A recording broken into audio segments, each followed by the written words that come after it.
Imagine a world where the sun doesn't rise for 4 months straight, where temperatures plunge below freezing, and darkness swallows everything. Now imagine massive predators stalking through that endless night, their white feathered bodies invisible against the snow, their enhanced vision piercing the gloom as they hunt prey the size of elephants.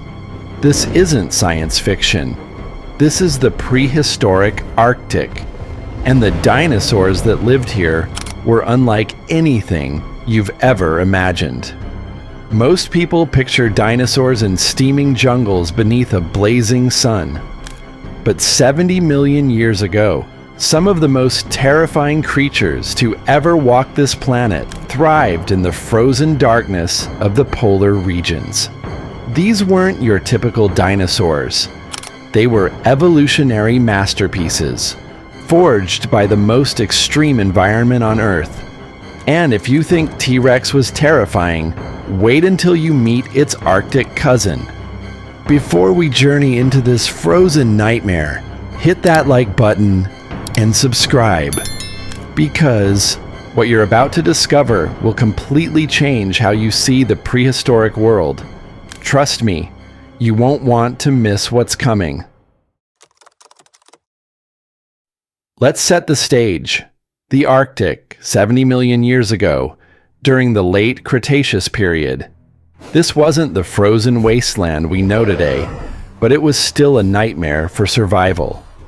For 120 days every year, the sun vanished completely beneath the horizon. 4 months of near total darkness. Temperatures regularly dropped to 30 degrees Fahrenheit, sometimes lower. Brutal winds tore across vast forests of conifers and ferns, rivers froze solid, and the landscape transformed into an alien world of ice and shadow.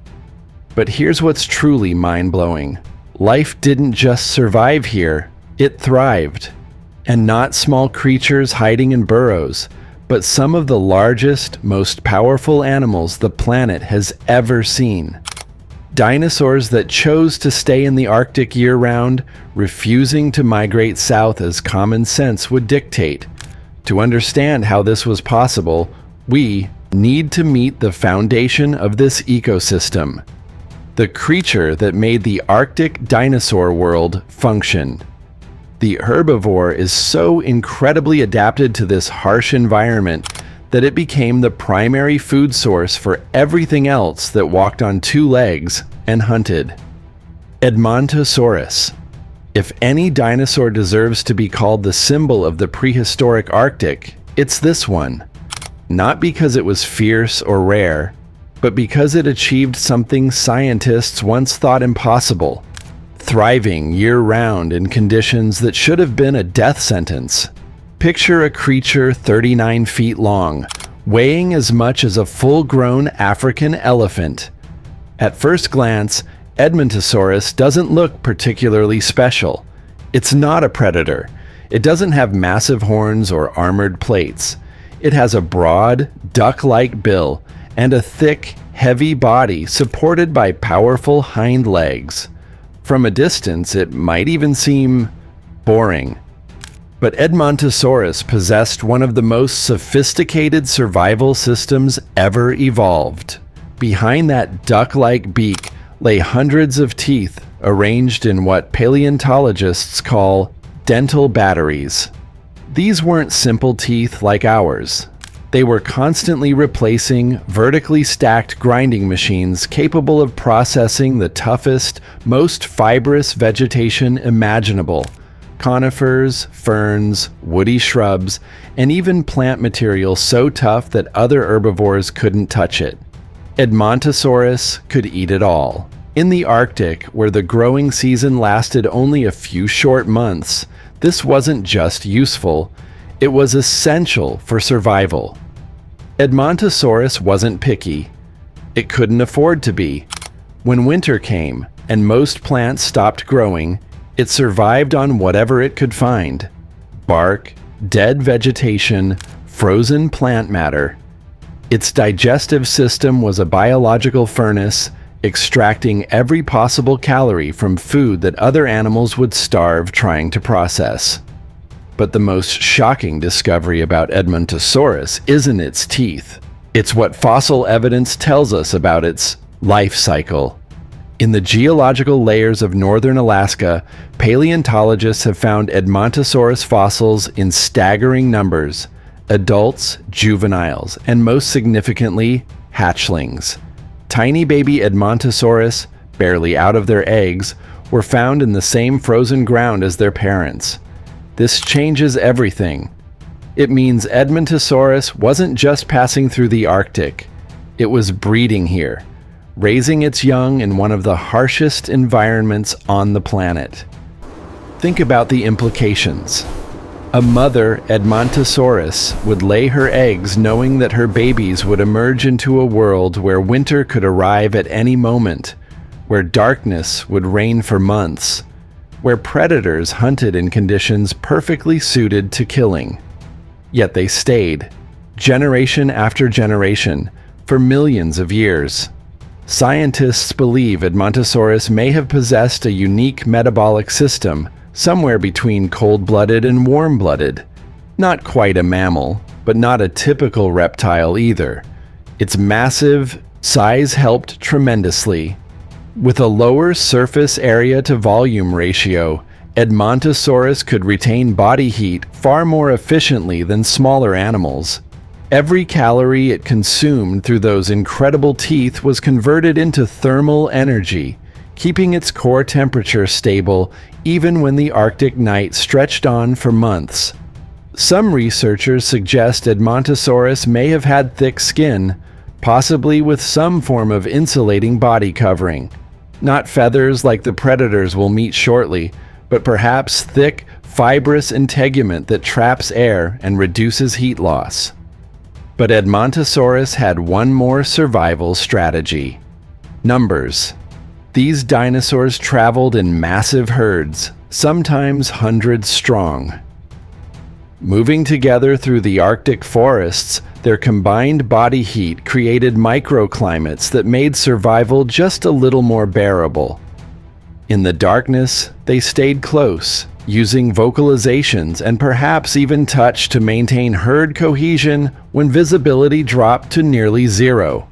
These herds left trails through the Arctic landscape, paths carved by generations of footsteps, and following those trails, always watching, always waiting, were the predators. Because wherever you find massive herds of herbivores, you'll find hunters. And in the Arctic darkness, those hunters evolved into some of the most terrifying killing machines ever created by nature.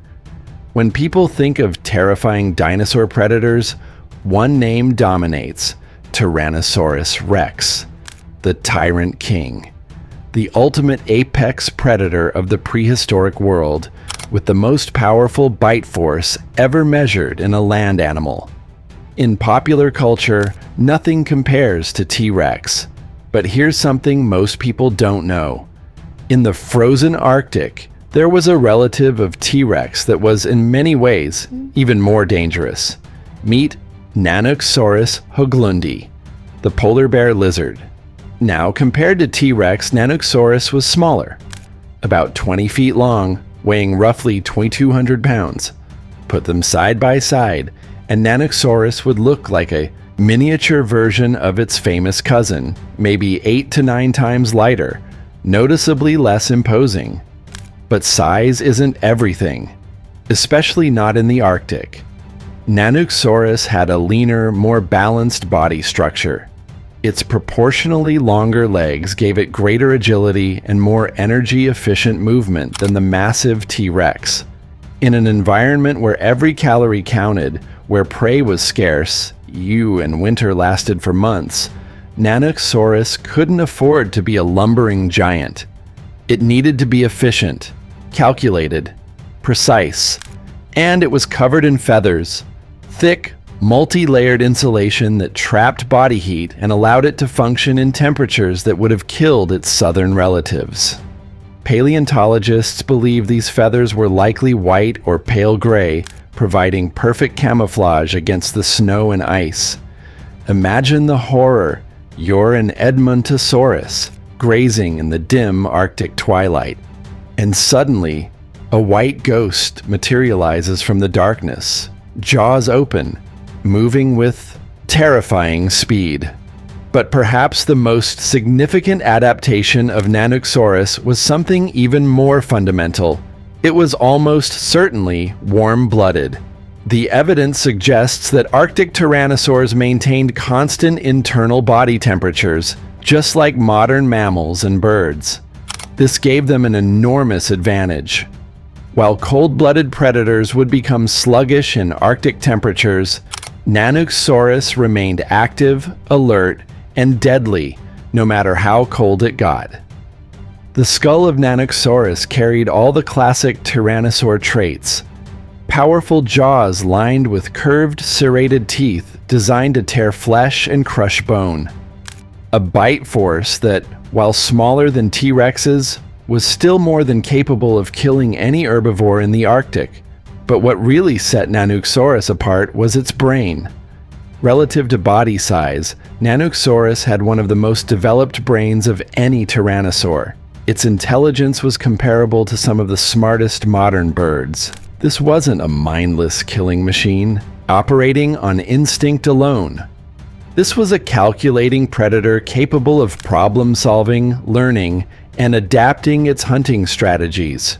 Most importantly, Nanosaurus appears to have evolved enhanced vision for low-light conditions. During Arctic winter, the sun didn't just set, it vanished for months. Most animals were effectively blind in the darkness. But Nanosaurus? It could see. Its eyes were adapted to gather every available photon of light, allowing it to hunt in conditions where its prey stumbled around nearly helpless. Its sense of smell was equally impressive.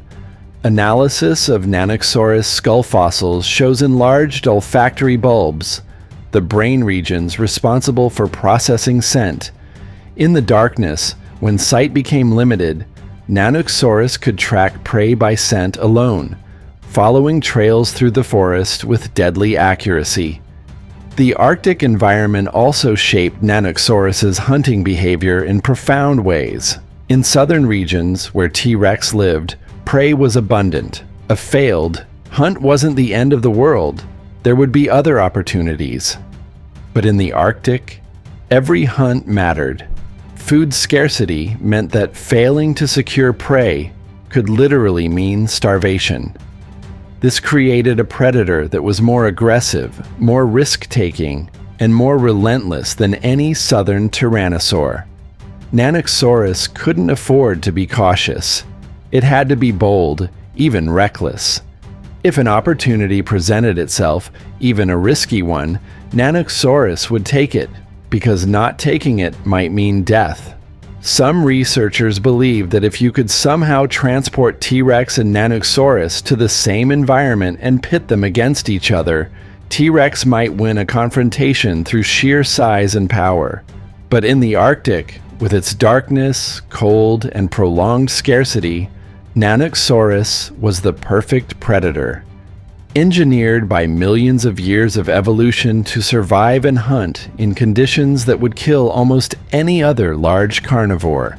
For young Edmontosaurus, Nanosaurus was a living nightmare, a white shadow that could appear without warning, moving with precision and speed, delivering a killing bite before the herd could react.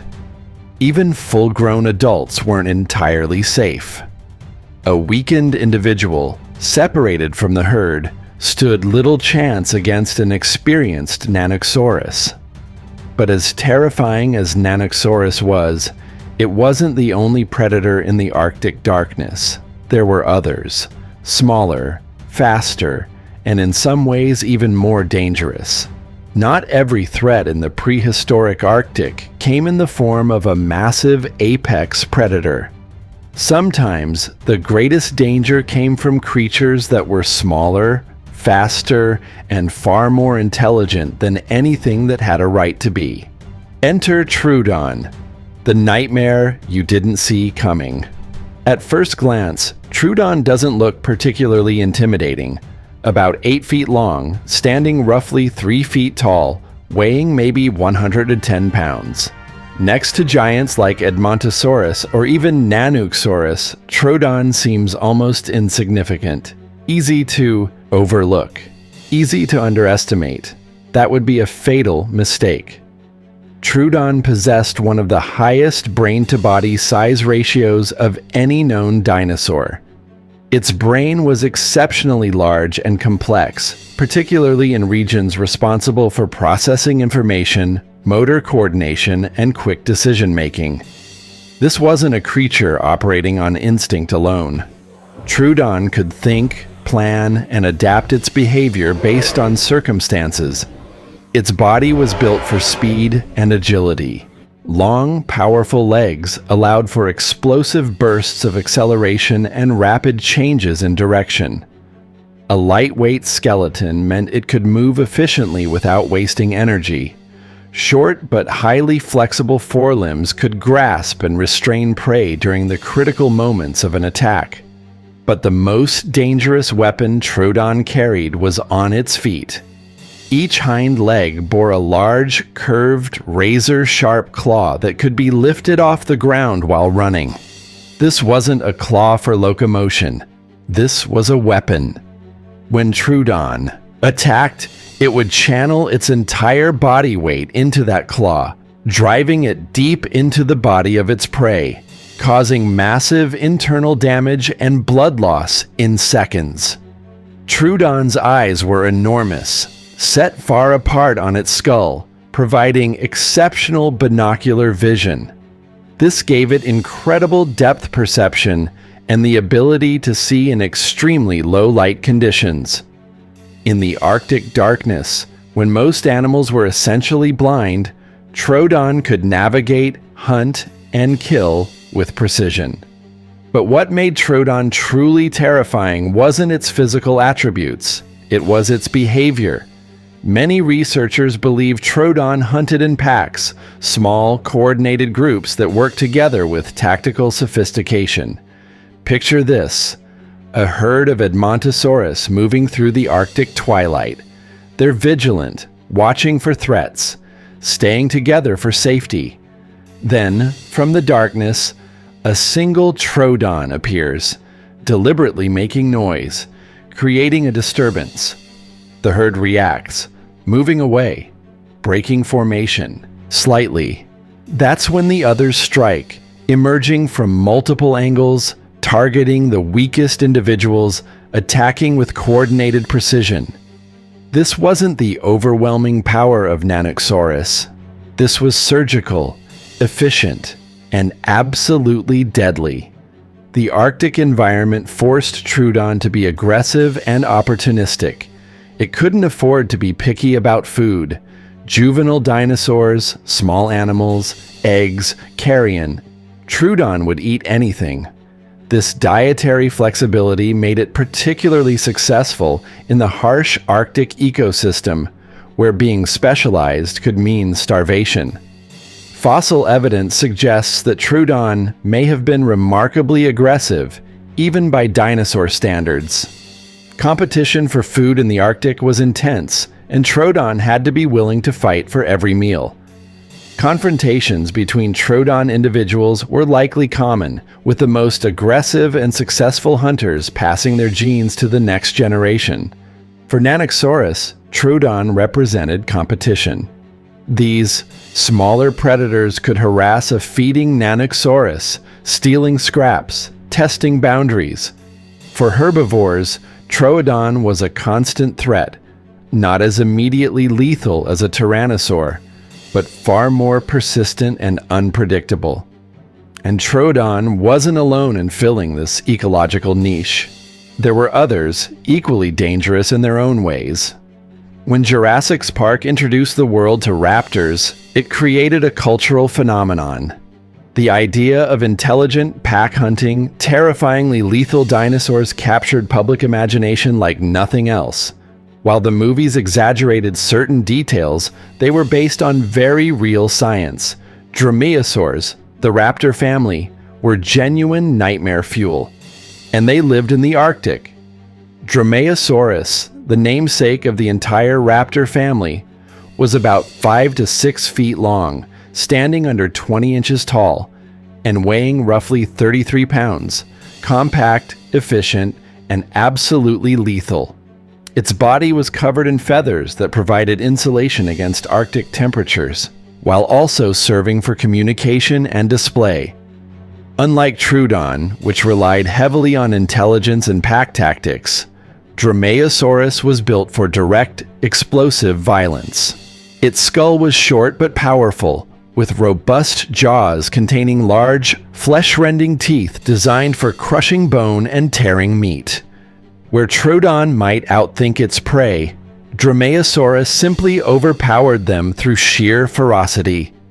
The most infamous feature of all raptors was the sickle claw on each hind foot. Curved like a dagger, razor sharp, and held off the ground while running, this claw was unleashed only during attacks. When Dromaeosaurus struck, it would drive this claw deep into prey, pinning them, tearing flesh, and causing massive trauma. Dromaeosaurus possessed exceptional speed and agility. Its long, flexible tail acted as a counterbalance, allowing instantaneous direction changes during high-speed pursuits. The muscles in its hips and legs were powerful, generating explosive acceleration. Once Dromaeosaurus locked onto prey, escape was nearly impossible. But what really made Dromaeosaurus dangerous was its temperament. While Troodon might calculate and strategize, Dromaeosaurus appeared to be naturally aggressive and bold. It would attack targets larger than itself, taking risks that more cautious predators would avoid. In the Arctic, where every meal was critical for survival, this aggressive nature was an advantage. The feathers covering Dromaeosaurus weren't just for warmth. Extended feathers on the arms and tail likely served in display behaviors, making the dinosaur appear larger and more threatening than it actually was. In confrontations with rivals or during attacks, Dromaeosaurus could spread these feathers, creating an intimidating visual that added psychological impact to physical threat. Some researchers believe Dromaeosaurus may have hunted in small family groups, though they were less reliant on cooperation than Troodon. A mated pair of Dromaeosaurus with their offspring would have been a formidable hunting unit, capable of taking down prey significantly larger than themselves. For the herbivores of the Arctic, Dromaeosaurus represented yet another threat in an already dangerous world. Smaller than Nanuqsaurus, but more aggressive. Less intelligent than Troodon, but more direct in its attacks. Every moment of every day, prey animals had to remain vigilant against multiple types of predators, each deadly in different ways. Act 6. The Horned Giant, Pachyrhinosaurus, 22-25. Not every dinosaur in the Arctic was a predator. The herbivores weren't just passive victims. Some of them were formidable creatures capable of defending themselves with terrifying effectiveness. Pachyrhinosaurus was one such giant, a close relative of the famous Triceratops, but uniquely adapted to Arctic conditions. Instead of long, sharp horns, Pachyrhinosaurus bore a thick, rugose mass of bone on its nose, a biological battering ram that could crush bone and fend off even the largest predators. Imagine a creature built like a living tank. Massive, low-slung body supported by 4 powerful legs, heavy skull balanced by a thick, muscular neck, and a broad neck frill that served both as armor and as an anchor point for tremendous muscle attachment. Pachyrhinosaurus wasn't built for speed or agility. It was built to endure. But the real key to Pachyrhinosaurus's survival wasn't individual strength, it was numbers. Fossil evidence shows that Pachyrhinosaurus lived in absolutely enormous herds, potentially hundreds or even thousands of individuals moving together across the Arctic landscape. For a predator, attacking a herd of adult Pachyrhinosaurus was nearly suicidal. Dense bodies, powerful defensive weapons, and a willingness to fight back made any approach extremely dangerous. Even Nanuqsaurus would think twice before attacking a healthy adult Pachyrhinosaurus surrounded by its herd mates. But the Arctic challenged Pachyrhinosaurus in ways that predators couldn't. The environment itself was the greatest threat. Heavy seasonal rains, melting ice, and shifting landscapes could transform safe passages into death traps. Rivers that were easily crossed one day could become raging torrents the next. Mud flats and swamps could swallow unwary individuals.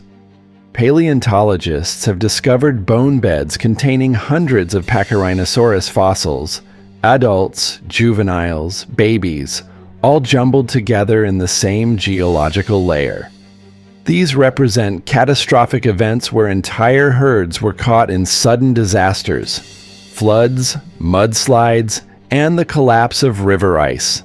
When hundreds of multi-ton animals move together through hazardous terrain, a single incident could trigger a cascading failure that killed everyone.